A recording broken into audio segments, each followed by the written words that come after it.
Welcome to our deep dive into the world of education. You've given us some really interesting articles and research this time.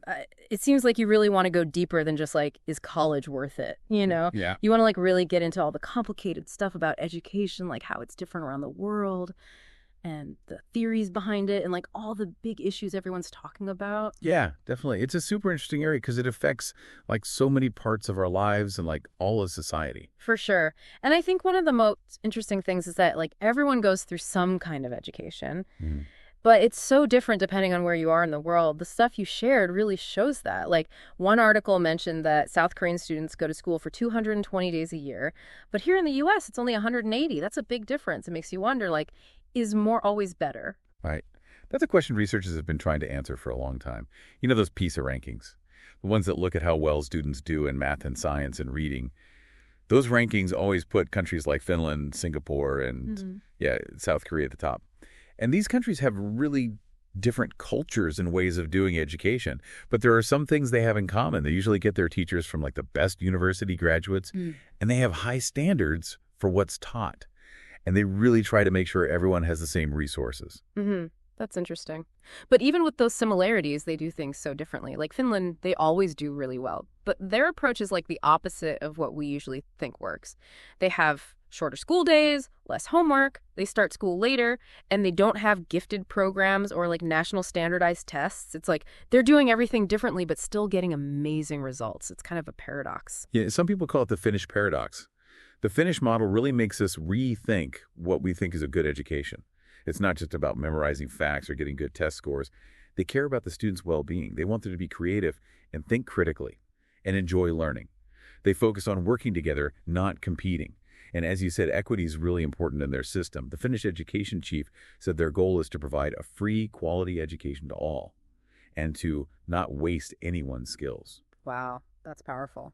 It makes me wonder if maybe part of the paradox is in how we define success. Like, are we so focused on test scores and rankings that we miss the bigger picture? Could the US learn something from Finland, or is it just too different here? Yeah, it's complicated. The Finnish system is like really connected to their culture and how their society works.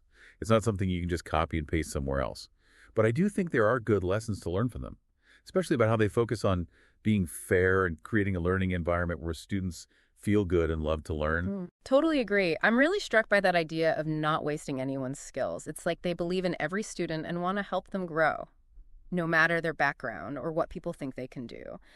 And that kind of leads us to another big question you seem to be thinking about, the value of a college degree. We always hear it's the key to a good life and a good job, but then we see how expensive college is and how much debt students have. It's tough. Yeah, it's a big problem in education right now. The stuff you gave us shows that the average student loan debt is over $30,000. That's a lot of money for young people who are just starting out. It makes you ask, is a degree even worth it anymore? It's a really hard question. I think a lot of people are struggling with it, especially with how expensive everything is and how uncertain the job market is. But it seems like what we've been reading suggests that a college degree might be worth more than just the money. There's this idea of cultural capital that keeps coming up. It's about all the knowledge and skills and connections you get from a college education. Right. Cultural capital is interesting. It shows us stuff about education that's important but hard to measure.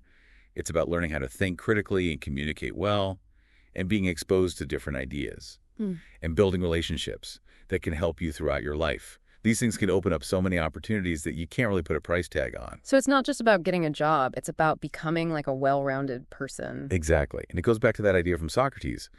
The unexamined life is not worth living.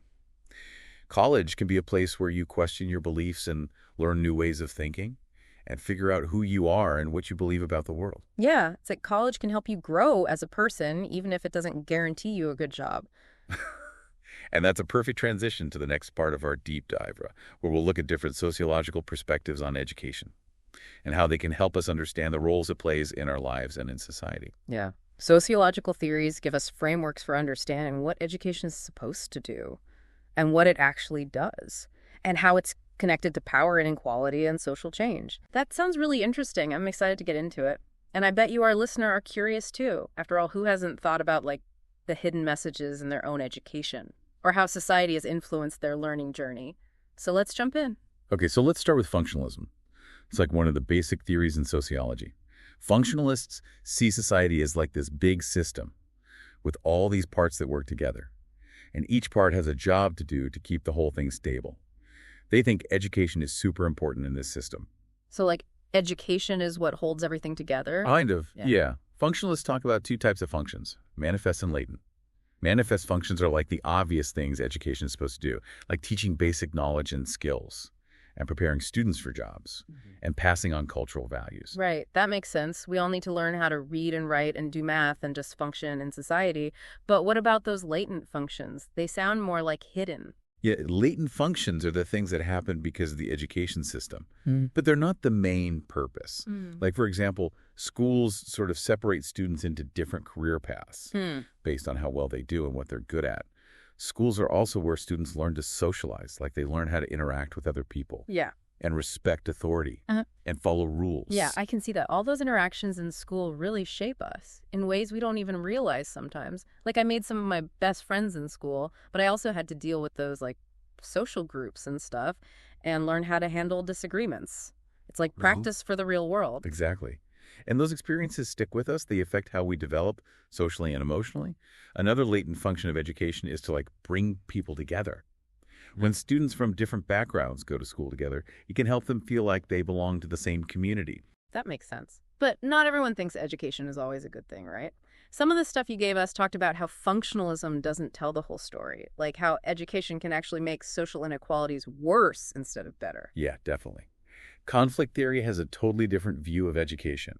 Conflict theorists say that society is all about power struggles between different groups, and they think institutions like education usually end up reinforcing those power dynamics instead of challenging them. So instead of making things fair, education can actually give more advantages to the people who are already privileged. That's the main idea behind conflict theory. They point to things like how schools in wealthy areas get more funding, and how cultural capital plays a big role in academic success, and how tracking systems can limit opportunities for students from marginalized backgrounds. I remember that example from one of the articles about the student who had to work and take care of their siblings, and they were struggling to keep up with their schoolwork. It shows how things outside of school can make it really hard to succeed. It's not always about ability or hard work. It's about having the resources and support to make things fair. Absolutely. Conflict theorists say we need to look beyond just individual achievement. We need to understand the systemic inequalities that affect educational outcomes. They would argue that just giving everyone access to education isn't enough. We have to address the barriers that prevent some students from really benefiting from those opportunities. That's a really important point, and it leads us to another important perspective, feminist theory. Some of what we read focused on the inequalities between genders in education all over the world. That statistic about 2/3 of the world's illiterate population being women was shocking. Right. Feminist theory looks at how education systems, both in the past and now, have often reinforced traditional gender roles and limited opportunities for women. They emphasize the need to challenge sexist attitudes and practices in schools and make sure girls and women have equal access to education and create curricula that are inclusive and empowering. It's about recognizing that education can be a powerful tool for social change and helping women reach their full potential. The story about Malala Yousafzai fighting for girls' education in Pakistan was so inspiring. Definitely. Her story shows how transformative education can be and how much courage it takes to challenge deeply ingrained norms and inequalities. And finally, we have symbolic interactionism, which takes a closer look at what happens inside the classroom. This theory focuses on the everyday interactions between students and teachers and how those interactions shape students' self-image and academic performance. So it's about the things teachers and other students say and do, even if they don't realize they're doing it. Those subtle cues and expectations and labels. Exactly. Symbolic interactionists are interested in how those interactions create meaning and influence how students see themselves and what they think they're capable of. One of the sources mentioned the Pygmalion effect, where teachers' expectations can actually affect how well students do. If a teacher believes a student can succeed, they're more likely to be. That makes me think about how important it is to encourage students and create a supportive learning environment where everyone feels valued and capable. But I also wonder about the opposite. What happens when students are labeled as slow learners or troublemakers? Can those negative labels become self-fulfilling prophecies? That's a crucial question. Symbolic interactionism shows how those labels, even if they're not intentional, can really damage students' self-esteem and motivation. It highlights how important it is for teachers to be careful about what they say and how they interact with students, and to create inclusive classrooms where everyone feels respected and supported. These sociological perspectives offer some really helpful ways of understanding how complex education is. But let's shift gears a bit and talk about some of the specific issues in education today. You pointed out a lot of challenges in the stuff you shared, from the fight for equal opportunities to the debates about school choice and the impact of the COVID-19 pandemic. Yeah, those are all really important issues that are shaping the future of education, both here in the U.S. and around the world. And they're all connected to social, political, and economic factors. Right. So let's start with equal education. The sources you gave us trace this struggle all the way back to Brown v. Board of Education in 1954. That's the case that said racial segregation in public schools was unconstitutional. It was a huge win for the civil rights movement. But the fight for real educational equity is far from over. Definitely. While segregation is illegal now, there are still big differences in terms of access to quality education and resources. Students in low-income communities often go to schools that don't have enough funding. They have fewer resources, less experienced teachers, and bigger class sizes. These inequalities contribute to the achievement gap between students from different socioeconomic backgrounds. One of the sources mentioned the Coleman Report. It was a big study from the 1960s that found family background and socioeconomic status were the biggest predictors of student success. It really shows how connected education and social inequality are. The Coleman Report was a turning point. It helped us understand the complex things that affect educational outcomes. It challenged the idea that just giving everyone access to the same schools would automatically make things fair. It showed that we have to address the social and economic inequalities that exist outside of school, too. So it's not enough to just get everyone in the same schools. We need a system that gives everyone the same opportunities, no matter their background or where they live. And that leads us to another big topic, school choice.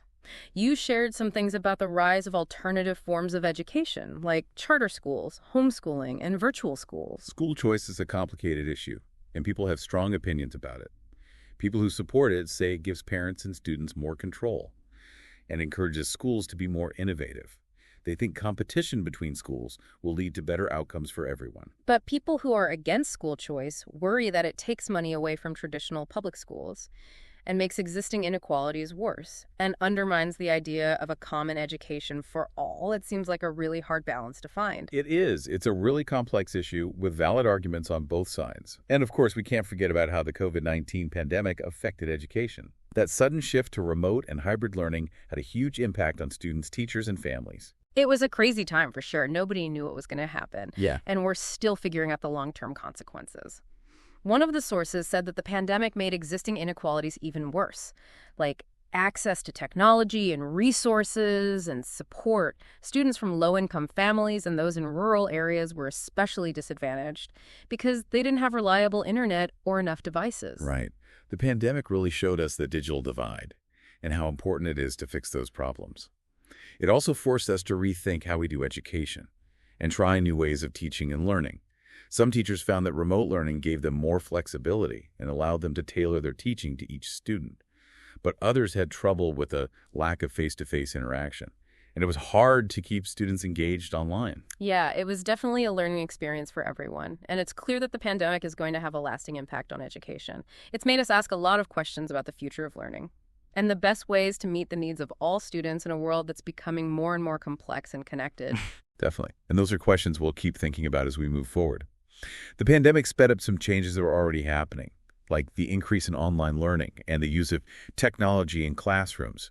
It also showed us how important social emotional learning and mental health support are, and how crucial it is to create learning environments that are fair and meet the needs of all students. So even though the pandemic was really disruptive and challenging, it also gave us a chance to innovate and grow. Exactly.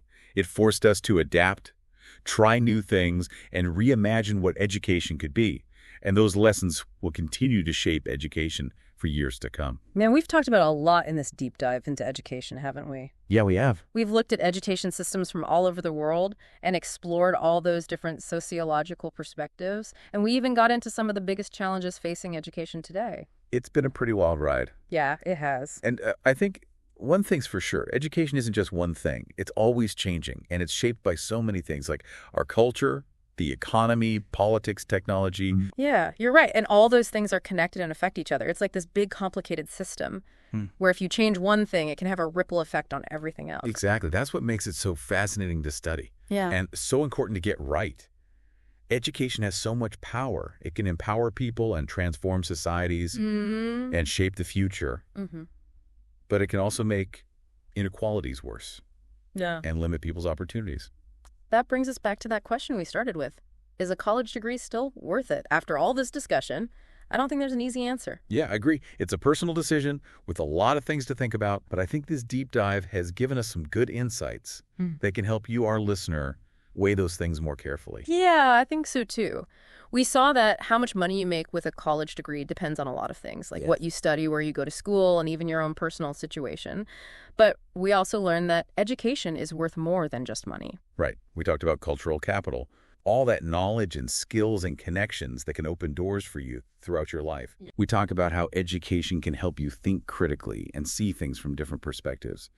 And just love learning for the sake of learning. Those are things that can make your life richer, no matter what job you have. And that's an important thing to remember, especially in a world where everyone's telling you that you need a college degree to make money. Absolutely. Don't forget about the joy of learning and expanding your knowledge and challenging yourself intellectually. So as we wrap up this deep dive, I feel both hopeful and kind of anxious. Hopeful because education really can change lives and make the world a better place. And anxious because we need to fix the problems in education. We need to be creative and brave and make sure that every student has the chance to succeed. That's a great way to put it. And I think that's a key takeaway for our listeners. Education isn't just about filling your head with facts. It's about developing the skills and values that will help you thrive in a world that's constantly changing and getting more and more complex. Couldn't have said it better myself. So here's a final thought for you to think about. In a world with artificial intelligence, automation, and globalization, what are the most important skills and knowledge for future generations? That's the million-dollar question. It's something educators, policymakers, and everyone really is trying to figure out. There's no one right answer, but I think our deep dive today has highlighted some important things that will probably become even more important in the future. Like being able to adapt and be creative, and think critically and solve problems and work well with others and communicate effectively and really understand technology and how it's changing our world. Exactly. Those are the skills that will help people navigate uncertainty and adapt to change and thrive in a world where the only thing that's constant is change itself. So keep learning, keep asking questions, and keep exploring. Thanks for joining us on this deep dive into education. We hope you learned some new things, got some new ideas, and maybe even questioned some of your own beliefs. Until next time, keep learning and keep an open mind.